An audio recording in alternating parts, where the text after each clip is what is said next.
इसलिए इस जीवन की डोर को परमात्मा के चरणों में सौंप दो, फिर कभी किसी की बिगड़ नहीं सकती। राम को राम। युद्ध हुआ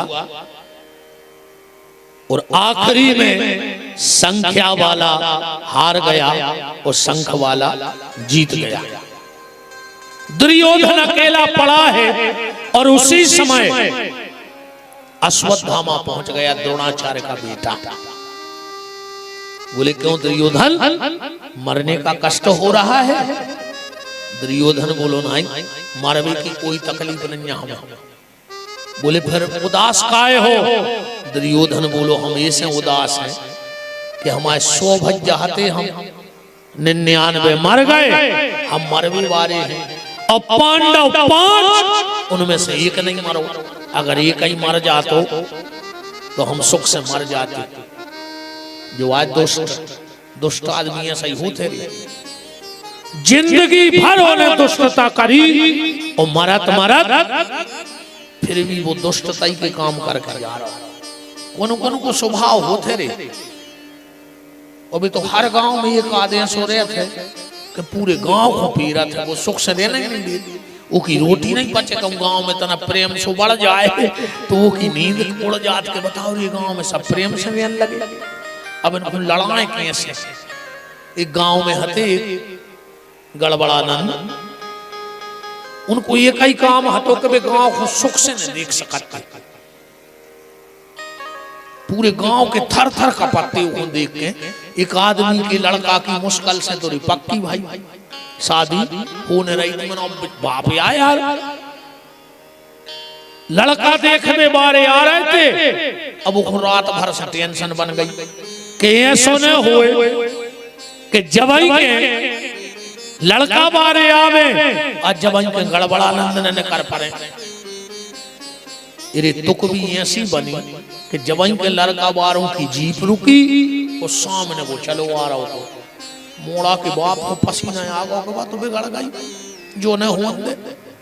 सो जल्दी मोड़ा को 500 को दाओ कि जी ले जा। दाऊ आ रहा है सो पांव पर लियो कौ मान जाए 500 में। तो कैसी बनी के रिश्तेदार उतरे गाड़ी में सो बगल में वो खड़ो हो गो।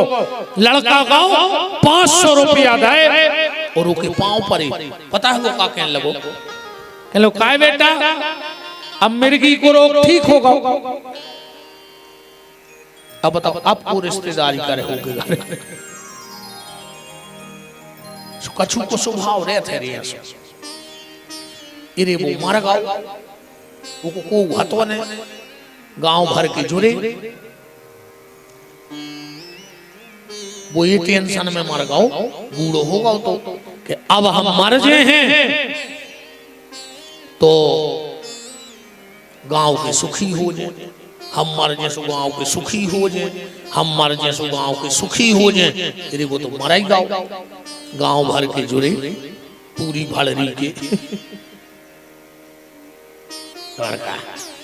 इते हो सकत के सो एक आदमी होए। कोनो गांव नहीं दिया गांव के बैठे हो दद्दा। ये गांव में भी हुज्जे, हर गांव में एक आध है। वो भी तो रक्त बीज घाई पैदा होते कोनो गांव बचा ही नहीं लाओ। इन खलों के मारे पूरे गांव को मचा रहे थे। गांव भर के जुड़े इन्होंने मरबे के पहले चिट्ठी लिख लाई थी और वो चिट्ठी में लिखो अब गांव भर जुड़ाएगा तो बोले समस्त ग्रामवासी भड़री हम सबके चरणों में अपनों सिर रख कर प्रणाम कर रहे हैं। हमने पूरी जिंदगी गांव को परेशान करो, हमें पता है हमने को अच्छो नहीं देखो जिंदगी में। अब हमारी आत्मा तरह है पर तुम गांव के लोग बहुत अच्छे हो भड़री वाले, सो हमें माफ कर दियो। जब तुम गांव भर के माफ कर दे हो तो हमारी आत्मा तर गए। और अगर गांव भर ने हमें माफ कर दो हुए तो हमारी अंतिम इच्छा पूरी कर दियो। सियाने सियाने बोले आगे पढ़ो रे वो में लिखो तो कि हमारे पेट में खूंटा ठोक के अर्थी पे न ले गए चुमर घटा हमारे पांव में रस्सी बांध के और पूरे गांव में घर घर दरवाजे से खचूरत जलाए। लड़का बोले का करना, अब सियाने बोले जा बड़ी बात थोड़ी आए, ले आओ एक खूंटा सो ठोक दे मारा गाँव है, बांधो रस्सी। ओके पांव में रस्सी बांधी रे, आधा गांव में तो खेचा ही पाए, जो नो पुलिस आ गई, पूरे गांव को उठा ले गई।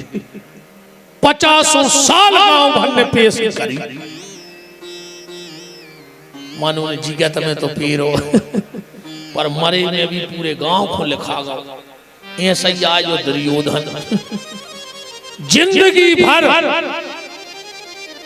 इसने सबको परेशान किया और आखिरी में अश्वत्थामा से बोला कि अश्वत्थामा, अगर मेरे मरने के पहले एक भी पांडव की गर्दन काट लाए तो मैं मरने के बाद तुम्हारा ऋणी रहूंगा।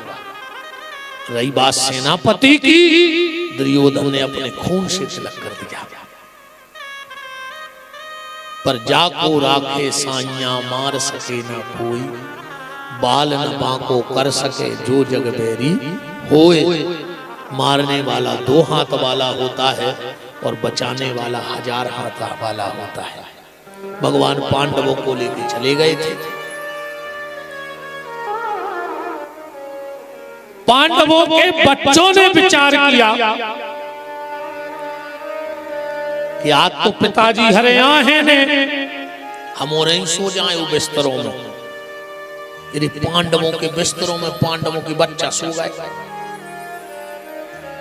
दुर्योधन का भेजा हुआ अश्वत्थामा गया और उसने सोते ही में 5 बच्चों की गर्दन उतार ली। थाल में सजा के दुर्योधन के पास आया, रात का समय था।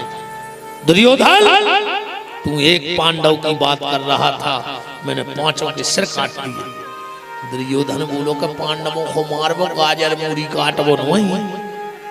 अश्वत्थामा बोलो हम जानते तुम मुझ पर संदेह करोगे, इसलिए मैं पांडवों के सिर काट के लाया हूं। दुर्योधन ने 5 पांडव के सिर लाए, पट पट पट पट पट 5 फोड़ गए। अंधेरा था। दुर्योधन बोलो अश्वत्थामा तुमसे गलती हो गई। बोले का? बोले जी पांडव के सिर हो ही नहीं सका। क्यों? अगर ये पांडव के सिर हैं तो उसमें एक सिर भीम का होना था, और भीम का सिर इतना कमजोर नहीं था कि दुर्योधन हाथ से फोड़ देवे। युद्ध में जब मैं उसके सिर पे गदा का प्रहार करता था तो चिंगारी फेंकती, इतनी मजबूत खपर जाती दुर्योधन की। ए भीम की आग तो जलाओ, और जो आग जलाई और जहां पांडवों के सिर न देखे और बच्चों के सिर देखे, इस पापी की आंख में आंसू आ गए। दुष्ट, नीच, अधम, ये तूने क्या कर दिया? मैंने पांडवों के सिर मांगे थे, अब तू तो मेरे वंश की बेल ही नष्ट करके आ गया। अब तो हमारे कुल में मुंह पानी दे व्यवहारों नहीं बचो। बहुत रोया दुर्योधन और मर गया। अश्वत्थामा ने विचार करो कि न तो हम दुर्योधन के हो पाए और पांडव रह गए जिंदा, सो हमें अब छोड़ है नहीं। ये भगा और सुबह सुबह जब द्रौपदी आई और 5 बच्चों के सिर देखे, उस मां से पूछो क्या बीती होगी, क्योंकि के 3 दिनानो तिरिया रोवे, 6 महीनानो भाई, जन्म जन्म नो माता रोवे, कर गए आसो पराई।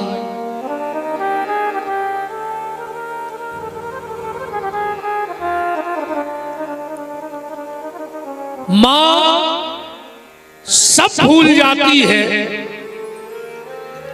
पर अपने बेटे की मृत्यु को नहीं भूल पाती है। और भूल भी कैसे जाए जिस मां ने अपना खून दूध बना के पिलाया हो, वो अपने बच्चे को कैसे भूल सकती है?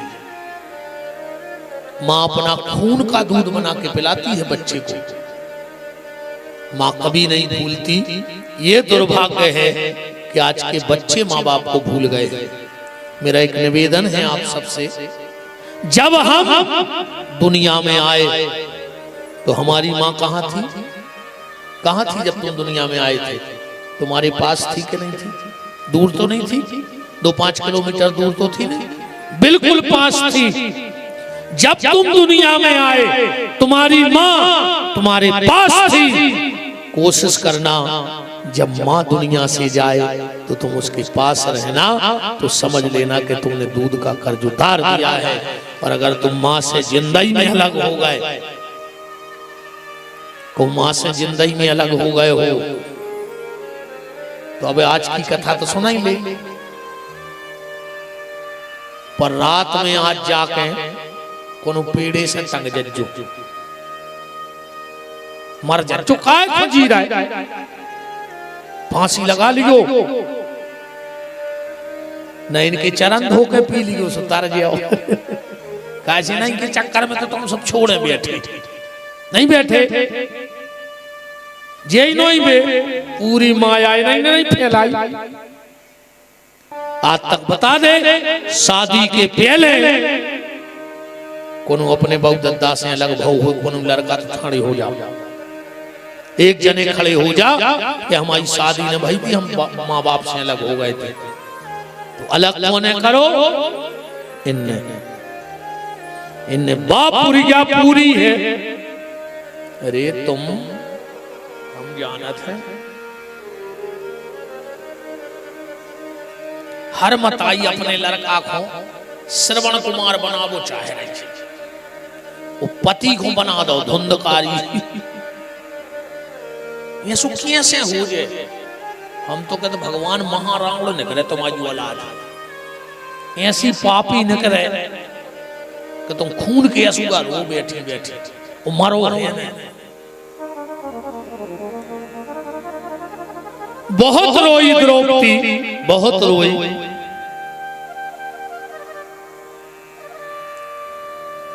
अर्जुन ने कहा द्रौपदी चिंता मत करो, जिसने भी तेरे बच्चों को मारा है मैं लाऊंगा पकड़ करके।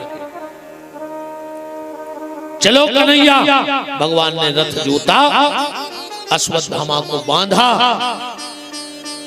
और द्रौपदी के सामने खड़ा कर दिया। शास्त्र में लिखा है, भागवत जी में लिखा है कि जब द्रौपदी के सामने अश्वत्थामा आया तो द्रौपदी ने दोनों हाथ जोड़ के प्रणाम किया है। भागवत जी का श्लोक पढ़ लो। वाम स्वभाव, शुरू तो यहां से है, तथा हतम पशुवत पाशुपध्यम वाम स्वभाव कृपा नमाम चो। दोनों हाथ जोड़ के अश्वत्थामा को प्रणाम किया। अर्जुन बोले द्रौपदी ये कोई साधु संत नहीं, ये 5 बच्चों का हत्यारा है। द्रौपदी बोली अर्जुन ये हत्यारा बाद में है, पहले हमारे गुरुजी का बेटा है। और शास्त्र कहता है, ध्यान से सुनना, जब तक हमारे गुरुजी रहे जिनसे हमने मंत्र लिया है उनका सम्मान करो। अगर गुरुजी गृहस्थ हैं तो गुरुजी के बाद गुरुजी के पुत्र का भी उतना ही सम्मान करो। और अगर गुरुजी विरक्त हैं तो उनकी गद्दी पर जो बैठ गया हो उसका भी उतना ही सम्मान करो जितना तुम अपने गुरु का सम्मान करते हो। आजकल तो आदमी गुरु बदलने लगे। हाँ, 2 चीजें एक ही रहते हैं आखिरी में, ध्यान से सुनियो जी, बदली नहीं जाए। और बदली जाता तो तुम्हारे बतज्जो, एक तो बाप बदलो जा। जैसे कोई बड़ो सो आदमी मिल जाए, अपने पिताजी से देखा दिखात को अच्छो होए, वो के जात अच्छी होए तो बाप बदल ले। बताओ आप बदल ले को। तो जैसे जीवन में पिता नहीं बदला जाता, ऐसे जिंदगी में गुरु भी नहीं बदलना चाहिए। जिससे दीक्षा ली है मतलब ली है, एक ही गुरु रहना चाहिए। दीक्षा गुरु मंत्र सिर्फ एक से लो, शिक्षा सबसे लेते रहो, जहां से जो अच्छी बात मिले वह जीवन में उतारते रहो, पर मंत्र एक से लेना। आजकल तनक बड़ो सो बाबा आगा कौन। अच्छा, बाबों की कीमत अलग अलग है। हाँ, बाबों की कीमत अलग अलग है। अब क्षेत्र को कौन बड़ो आदमी, एक नंबर के गंजेड़ी खो, एक नंबर के बिगड़ेल खो, अपनी गाड़ी में बिठा के अकू 4-6 जगह घुमा दे के हमारे गुरुजी आए तो आदमी बिल्कुल बिछ जाए, कैसे भज जाके गुरुजी आए। चाहे गुरुजी ने भजन करत हुए और साचो महात्मा कहूं कोनो गरीब के आ जाए तो कपनों के दर्शन कर भी नहीं जाए। कैसे आजकल गुरुजी हर की कीमत भी भज्जा हर से हैं, कहूं भज्जा के गुरुजी हैं तो गुरुजी पावरफुल है, और कोनो भज्जा हरे नहीं तो गुरुजी कोई पावरफुल नहीं है। अच्छा, भज्जा हरों को गुरु प्रेम जब तक रहे थे जब तक स्वार्थ रहे थे, स्वार्थ हटो काय के गुरुजी काय के कौन काले रहने तुमसे। मेरा निवेदन बस इतना है, गुरु मत बदलना। जिसको कबों गुरुजी हल्के बड़े नहीं होते, गुरु तो गुरु है, क्योंकि उसने जो मंत्र दिया है वो एक सा होता है। मंत्र तो एक ही है, सीताराम।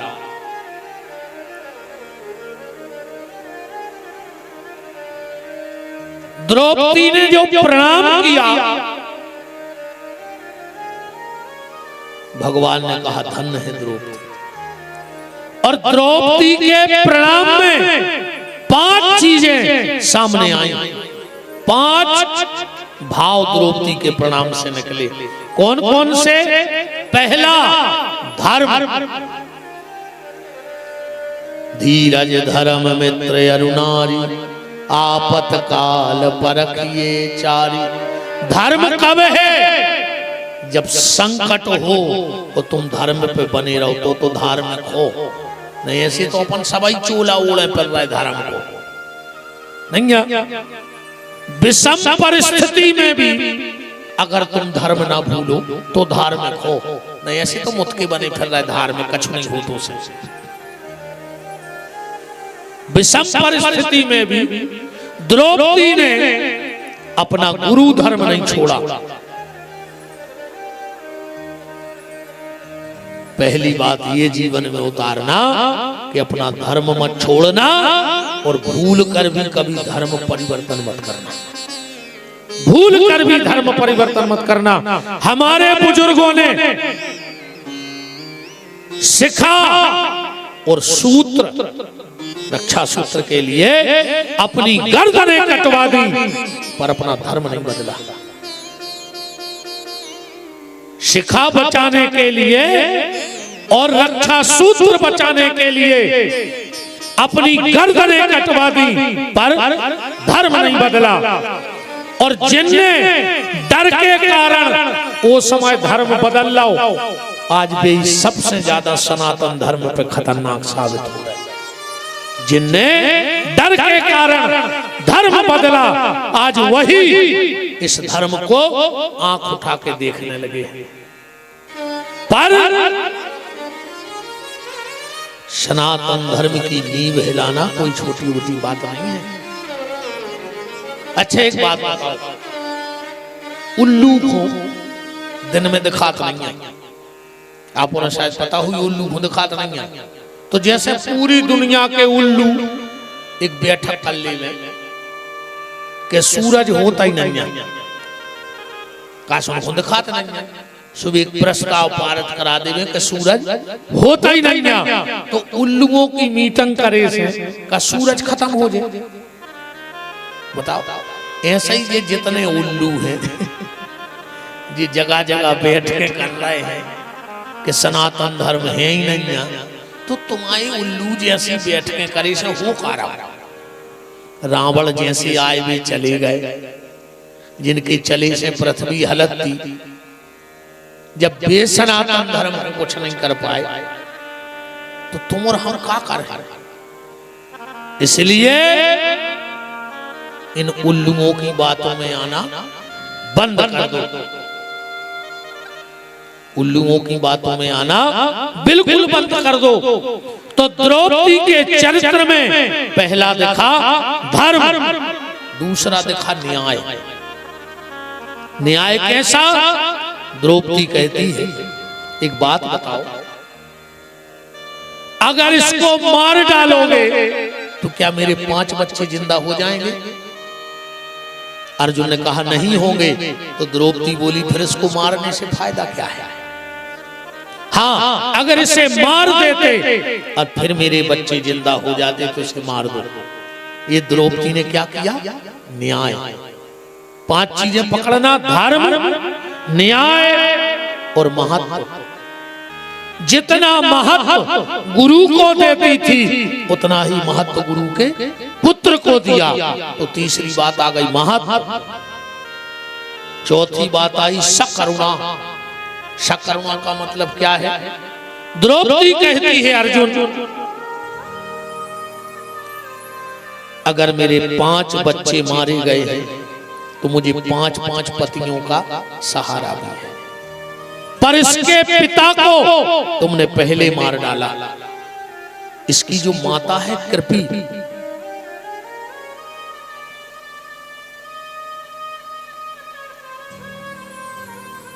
इसकी जो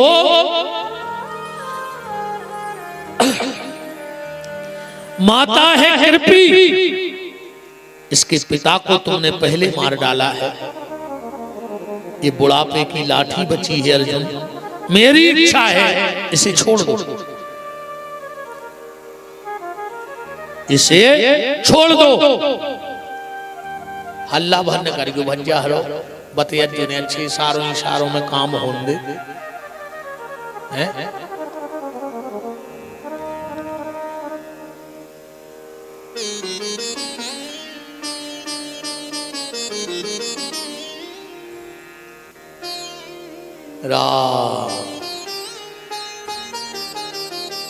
हमाओ जो आए कि बार गई फसल ने खाए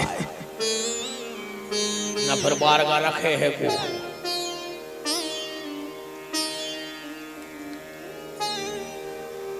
तो द्रौपदी कहती है अर्जुन, मैं नहीं चाहती कि जो कष्ट मुझे मिल रहा है वो दुनिया की और किसी नारी को भोगना पड़े, क्योंकि मुझे पता है कि बच्चे के मरने पर मां को कितना कष्ट होता है। तो ये सकरुणा का भाव द्रौपदी के भीतर जगा और आखिरी ममत्व का भाव। एक मां दूसरे मां के कष्ट को समझ सकती है। ये दुष्टर बोले अर्जुन द्रौपदी ठीक कह रही, छोड़ दो। भीम बीच में कूद के आ गया, अर्जुन मार डाल इस पापी के लिए, इसने सोते हुए बच्चे मारे हैं और आतंकवादी को छोड़ना नहीं चाहिए। आतंकवादी को तो तुरंत सरकार को शूट एंड साइट का ऑर्डर दे देना चाहिए। आतंकवादी पकड़े और गोली मार दो। क्यों? तुम उसे पकड़ के लाओगे फिर उसे जेल में रखोगे, जेल में रखोगे फिर वो काजू दे हो खावे, 2 टेम उते पुलिस लग है रखावे और वो भी निश्चिंत बैठो काए। वो पता है कि बाहर के हमें छुड़ाने आए चाहे न आए, पर मेरी जात बिरादरी के मेरे परिवार के आधे से ज्यादा तो देश में बैठे, हमें बाहर के शत्रुओं से डर नहीं है। जो भारत में छुपे गद्दार बैठे हैं देश को उनसे खतरा है और वही आतंकवादियों की पैरवी करते हैं। इस देश में कहां से आतंकवादी को वकील मिल जाता है, कहां से इस देश में आतंकवादी के इलाज के लिए डॉक्टर मिल जाता है? बोलो, 2 लोगों का एनकाउंटर हो जाना चाहिए, ना कोई रिपोर्ट, ना कोई डायरी, ना कोई पेशी। दो लोगों को चौराहे पे लाके खड़ा करके जला दो। पहला आतंकवादी और दूसरा बलात्कारी। बिल्कुल बलात्कारी के लिए सरकार को ये आर्डर कर देना चाहिए कि बलात्कारी को पुलिस तुरंत जाके गोली मार देवे, कोई उसकी रिपोर्ट नहीं। तो भीम बोले कि आताताई है, आतंकवादी है, और 6 प्रकार के आताताइयों को मारने में पाप और हत्या नहीं लगती है। दुनिया के शास्त्रों में 6 पाप ही हैं सबसे बड़े। अब सुन लीजिए वे 6 कौन कहा है। सबसे बड़ो पापी जो आगी लगावे, उसे बड़ो आताताई दुनिया में पैदा ही नहीं होगा। आग लगाने वाला। आजकल तो अपन सभी पापी है, ठाणी फसलों में आग लगा ही रहे, हार्वेस्टर करा के नहीं लगा रहे। नर्मदा जी जा रहे तुम सफर बेगाए, करोड़ों तुमने चिंटा बार दाए, करोड़ों चिटियां बार दाए, हजारों सांप गोहेरे बार दाए, और तुम धार्मिक बन में फिर रहे। माता तुम्हें माफ कर देगी हजारों हत्याएं। अरे एक बात सुन ले रही, बड़े बड़े आदमी सुनो, चाहे सुनो, गरीब सुन लियो हमारी बात। जो दूसरे के काम करत हो, जितने काम करत हो वे तो हमारी बात सुनाइए। फसल आई कटी और खेत घर भरो भज्जा हन्न, और हरवाए से मजूर से कही जाओ अब खेत में आगी लगाया। बिल्कुल नहीं लगा जो खेत में आगी का, जो मालक हम संगे चल रहे हैं जा है माचस सो तुम जला के फेंक दे, हम न लगे। नाज जे खाए हत्या तुम खाओ मार जाओ, यही से तो पना पना ही पा रहे। बिल्कुल कह दियो कि मालक हम ठाणे हैं, सीख तुम लगा, हम न लगे खेती में आगी।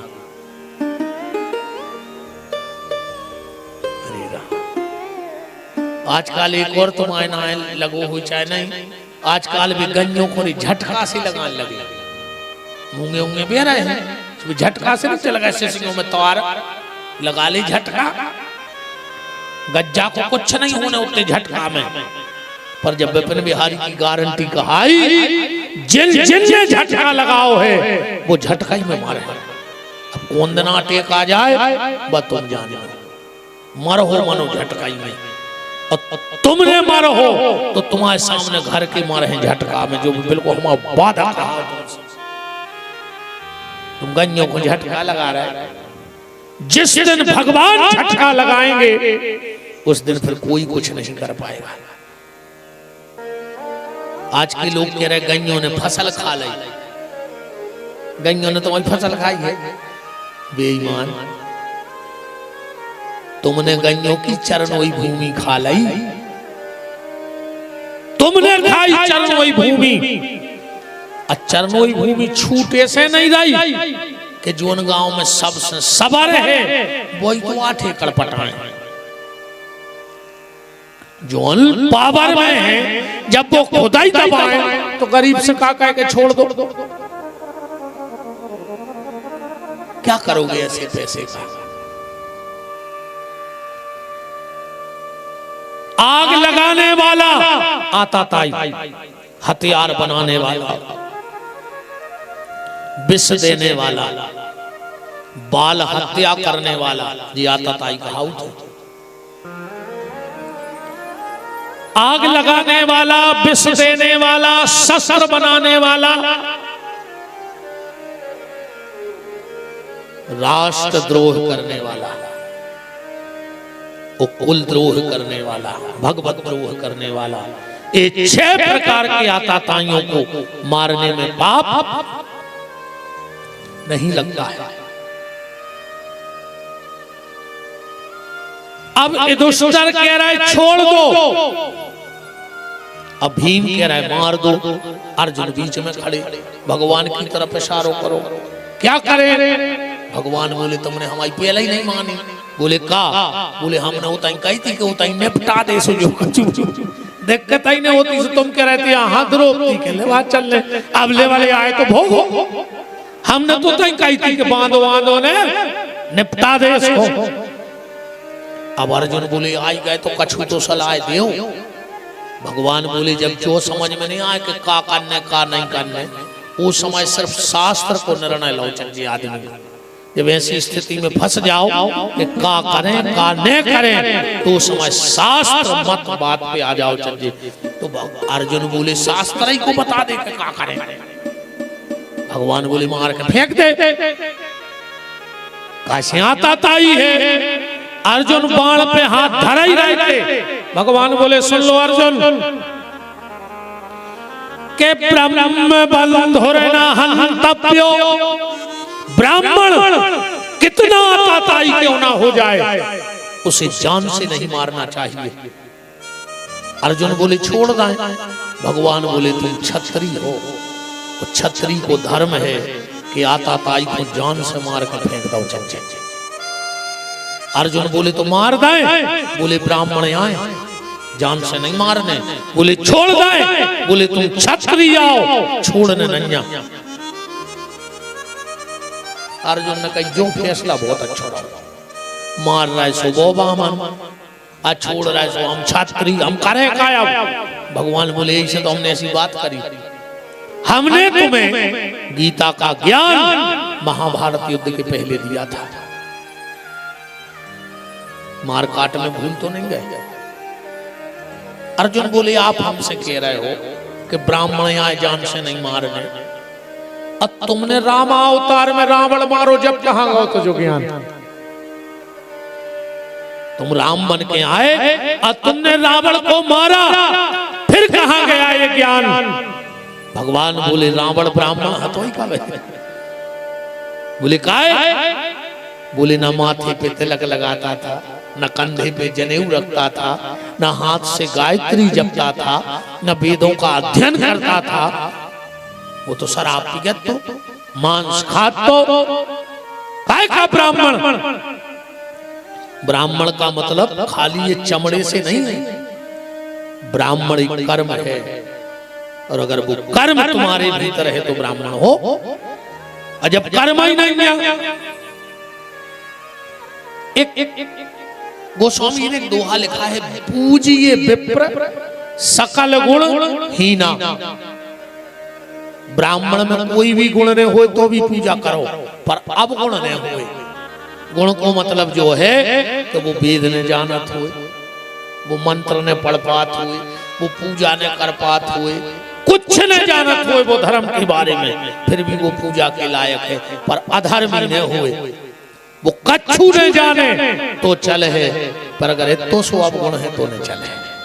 गोस्वामी ने जो लिखो कि पूजिए विप्र सकल गुण हीना, जो नहीं लिखो कि आप गुण युक्त ब्राह्मण की पूजा करो, नहीं, जिसमें गुण भी ना हो तो भी पूजा करो, पर अब गुण हो तो उससे दूर रहो। भगवान बोले वो रावण ब्राह्मण था का, एक गुण नहीं था उसमें ब्राह्मण का, इसलिए हमने मार डाला। भगवान बोले तो सुनो, ऐसी स्थिति में व्यक्ति को एक काम करना चाहिए। बोले क्या? सम्माननीय व्यक्ति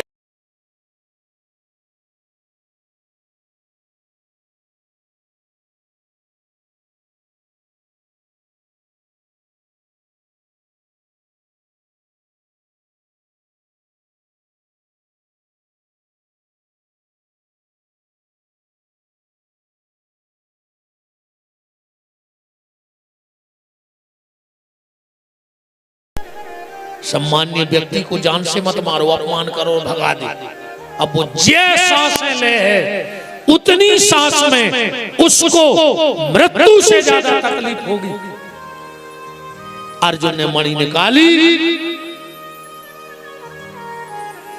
अश्वत्थामा चला गया और इसने विचार कर लिया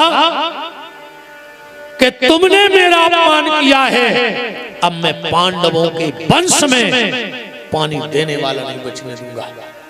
पांडवों का आखिरी वंश बीज कहां था? अभिमन्यु की पत्नी उत्तरा के गर्भ में महाराज परीक्षित। इसने उत्तरा के गर्भ पे ब्रह्मास्त्र छोड़ दिया। और जो बात उत्तरा ने भगवान से कही है वो अपने जीवन में उतार लेना प्यारे। भगवान जा रहे हैं, भगवान का एक पांव है जमीन पे और एक पांव है रथ पे, और उसी समय अश्वत्थामा ने ब्रह्मास्त्र छोड़ा, उत्तरा गई और भगवान के चरणों में लिपट गई। कृष्ण कृष्ण महाबाहु भक्ता नाम भयंकरो, हे कृष्ण मेरी रक्षा करो। भगवान बोले क्या बात है?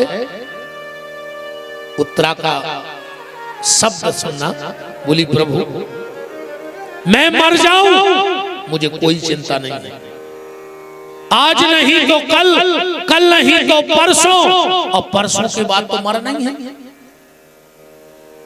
मैं मर जाऊं मुझे कोई दिक्कत नहीं है, मेरा बेटा मर जाए मुझे कोई दिक्कत नहीं है। भगवान बोले जब तुम मर भी नहीं डरा रहे, बेटा मर जाए तुम्हें जा चिंता नहीं है, तो फिर हमारे पास क्यों आई? उत्तरा बोली प्रभु अपने नाम की लाज बचा लो आज। भगवान बोले क्या बात कर रही हो उत्तरा? तेरे मरने से और तेरे बेटे के मरने से मेरी लाज पे धब्बा कैसे लगेगा? उत्तरा बोली प्रभु कल को लोग ये कहेंगे कि जिसका पूरा खानदान भगवान कृष्ण का भजन करता रहा, आज उसके खानदान में कोई पानी देने वाला नहीं है, तो तुम्हारी पूजा कौन करेगा कल को?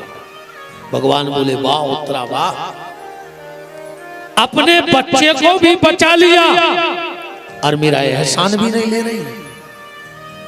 और धन्य है माता उत्तरा, भारत की किसी माता ने भगवान को जन्म दिया है, भारत की किसी माता ने भक्त को जन्म दिया है, पर धन्य है उत्तरा जिसकी कुख में भक्त और भगवान दोनों प्रवेश कर गए। परीक्षित भी है और परीक्षक भी है, भक्त भी है और भगवान भी है।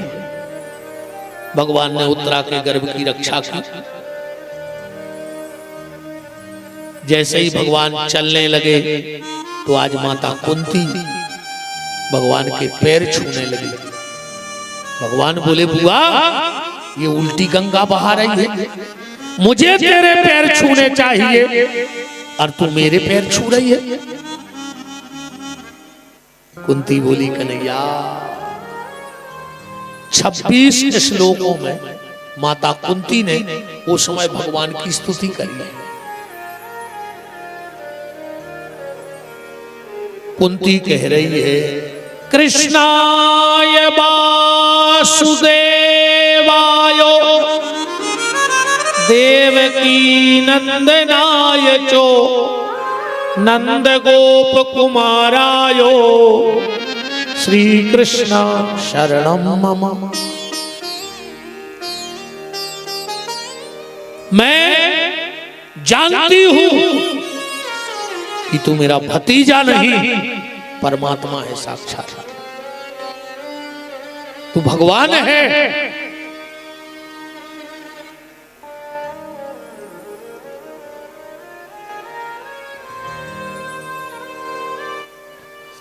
तू साक्षात भगवान है। कन्हैया तूने तो मेरे ऊपर इतनी कृपा की है जितनी तूने अपनी माँ पे भी कृपा नहीं की है। भगवान बोले मतलब तूने अपनी माँ पे इसलिए कृपा नहीं की क्योंकि तेरी माँ सनाथ थी और तेरी बुआ अनाथ थी। भगवान बोले मतलब? कुंती बोली कन्हैया तुम्हारे पिताजी थे इसलिए तुम्हारे माँ के नाथ थे वो, पर तुम्हारे फूफाजी तो बहुत पहले चले गए, तो मैं तो अनाथ अबला थी, तो मेरे तो नाथ गोविंद आप ही हो, आप ही मेरे ऊपर कृपा करो। आपने मेरे भीम को विष दिया गया तब रक्षा की, मेरी बहू को भरी सभा में नग्न करना चाहा तब तुमने रक्षा की, महाभारत के युद्ध में तुमने मेरे पुत्रों की रक्षा की। भगवान बोले बुआ कैसी बात कर रही, हमने महाभारत के युद्ध में हथियार ही नहीं उठाए, तो हमने कैसे रक्षा करी। कुंती बोली कन्हैया तुम दिख भली नहीं रहे थे पर थे तुम, और आज तो आपने वो कृपा की है कि मेरे इस उत्तरा बहू के गर्भ में उस परीक्षित को बचा करके आज तुमने मेरे वंश को डूबने से बचा लिया। माधव कन्हैया मैं तुझसे कुछ मांगू तो मिलेगा। भगवान बोले बुआ मांग ले। कुंती बोली पहला, आज हमारे और तुम्हारे बीच में ये माया नहीं आएगी, क्योंकि कन्हैया मुझे कई बार ऐसा एहसास हुआ कि तू भगवान है और तेरी माया ने तुरंत पर्दा डाल दिया और मुझे लगा तू मेरा भतीजा है, पर आज मुझे लग रहा है कि तू भगवान है तो तेरी माया बीच में न आए। भगवान बोले नहीं आएगी, मांगो बुआ क्या चाहिए। कुंती क्या मांग रही है भगवान से, विपदा संतुना शाश्वत तत्र तत्र जगत गुरूर। हे कन्हैया मुझे संसार की सारी विपत्ति दे दो। भगवान बोले वाह बुआ वाह, आदमी अगर सत्यनारायण की कथा भी करत है तो भगवान से एक ही चीज मांगत है कि सुख संपत्ति घर आवे कष्ट मिटे तन का। और मैं तेरे सामने खड़ा हुआ और तू मुझसे विपत्ति मांग रही है। कुंती ने कहा कन्हैया विपत्ति ये नहीं है, विपत्ति तो कल से मेरे जीवन में आएगी कि तू मुझे छोड़ के चला जाएगा। और कन्हैया सुख के माथे सिल पड़े, उस सुख पे पथरा पड़ जाए जो हरि हृदय से जाए, और बलहारी बा दुख की जो पल पल नाम जपाए। और बुआ तू मुझसे दुख मांग रही है। वास्तव में अगर कुंती का जीवन देखा जाए तो कुंती के जीवन में कभी सुख नहीं आया। कुंती का असली नाम जानते हो क्या है?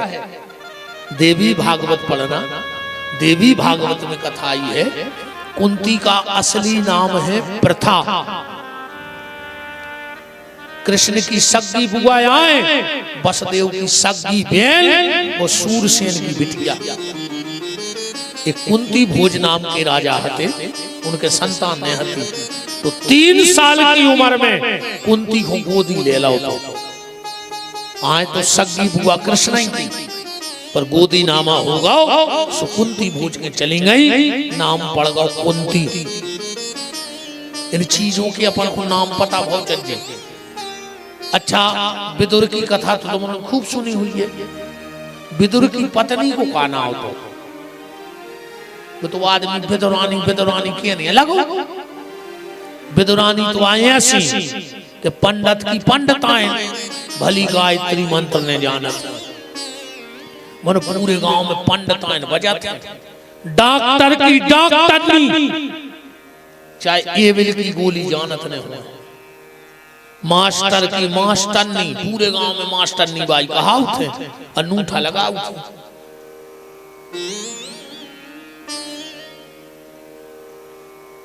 तो विदुर की विदुरानी तुझे ऐसी आए, मास्टर की मास्टरनी, डॉक्टर की डॉक्टरनी, पटवारी की पटवारन, ऐसे नहीं लगा करे है। और बंगाली की हुआ के थे नहीं, हम तो पूछा ही क्या कहती है बंगाली की घरवारी को। नहीं आपा इतने खराब नहीं दिलत, हम तो पूछ रहे का है। और ये डाकिया की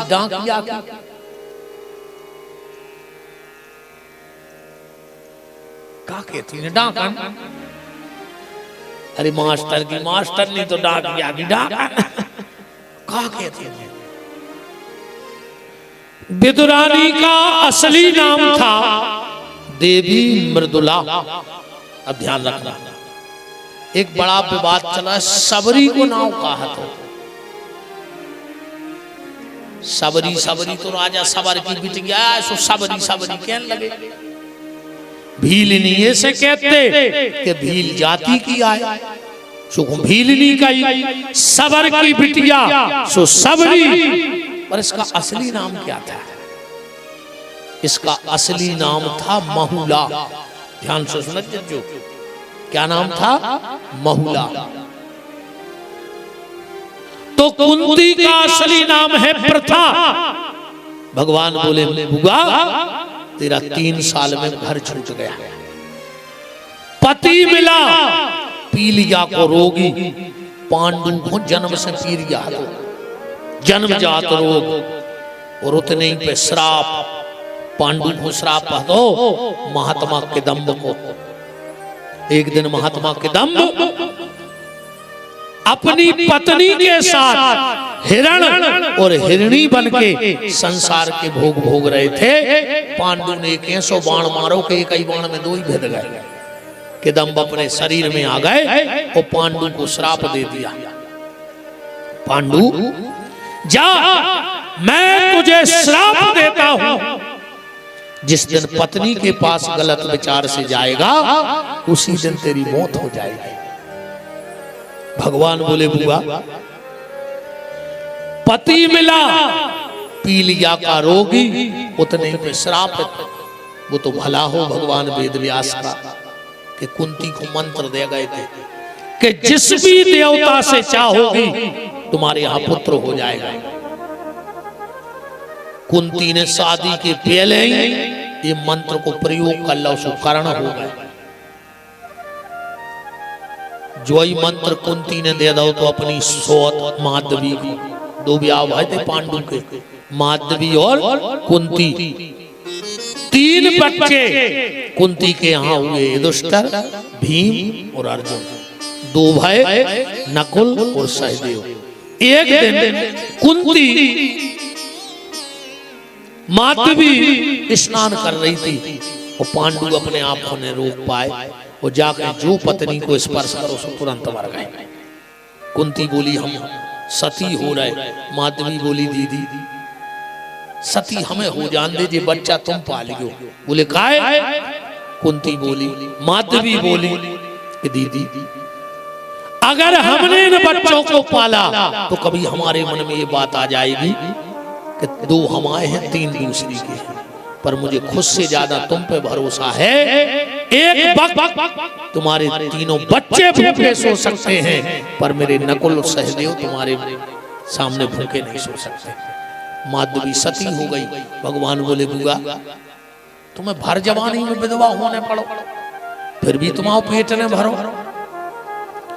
कभी उस दुष्ट दुर्योधन ने तुम्हारे बेटे को जहर देकर मारना चाहा, कभी जुए के दाव पे बिठाया, कभी बहू को भरी सभा में नग्न किया, पर बुआ आखिरी में विजय तुम्हारी हो गई। क्यों? क्योंकि तुमने धर्म का रास्ता नहीं छोड़ा, और जो व्यक्ति धर्म का रास्ता नहीं छोड़ता धर्म उसे कभी हारने नहीं देता। धर्म परेशान तो हो सकता है पर पराजित नहीं हो सकता। जीत तो आखिरी में धर्म की हुई है। और बुआ तुम मुझसे दुख मांग रही हो, जबकि लोग तो मेरे दरवाजे आके कहते हैं